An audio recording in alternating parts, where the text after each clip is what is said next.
మెదక్ జిల్లా నర్సాపూర్ నియోజకవర్గమైన కౌడిపల్లి మండలం పరిధిలోని బతుకమ్మ తాండా అమ్మ ఆదర్శ పాఠశాలల్లో డబ్బులు అవకతవకలు జరిగాయని T99 న్యూస్లో వచ్చిన కథనానికి స్పందించిన ఎంఈఓ బుచ్చినాయక్ మాట్లాడుతూ ఎలాంటి తప్పు జరగలేదని చెక్కుపై సంతకం ఉండగా అలాగే డబ్బును చెప్పకుండా డ్రా చేయడం వల్ల వివాదం చోటు చేసుకుందని తెలియజేశారు. ఇలాంటి సంఘటనలు మళ్లీ వేరే ఏ చోట ఏ పాఠశాలలో జరగకుండా చూసుకుంటానని తెలియజేశారు. తగు జాగ్రత్తలు కూడా వారు తీసుకోవాలని సూచించారు.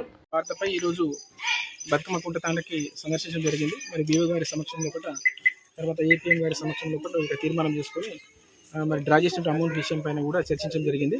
మరి ఇక్కడ పనులు ఎంతవరకు పూర్తి అయిందో ఆ పనులకు సంబంధించిన అమౌంట్ కూడా ఈరోజు కంప్లీట్గా బీఓ గారికి ఇవ్వమని చెప్పేసి కూడా చెప్పడం జరిగింది. అయితే వర్క్ ఇక్కడ గ్రామస్తులు అబ్జెక్షన్ చేస్తున్న విషయం ఏంటంటే వర్క్ బాగా చేయాలా, క్వాలిటీగా ఉండాలని చెప్పేసి వాళ్ళు అబ్జెక్షన్ చేయడం జరిగింది. వాళ్ళు అబ్జెక్షన్ చేసిన ప్రకారం కూడా వాళ్ళు క్వాలిటీని బాగా మెయింటైన్ చేస్తూ ఉన్నారు కాబట్టి వాళ్ళు చేసిన పనికి అమౌంట్ మొత్తం కూడా విత్డ్రా చేసి హెచ్ఎం గారి సమక్షంలో బీఓ గారికి ఇవ్వడం జరిగింది. చెక్కు ఖచ్చితంగా తెలిసే ఉంటుంది. ఆమె అమౌంట్ రాయకుండా ఎంటీ చెక్ పైన సిగ్నేచర్ పెట్టడం కూడా తప్పే. ఖచ్చితంగా అమౌంట్ రాయాలి. అమౌంట్ రాసిన తర్వాతనే అమౌంట్ డ్రా చేసుకోవాలి.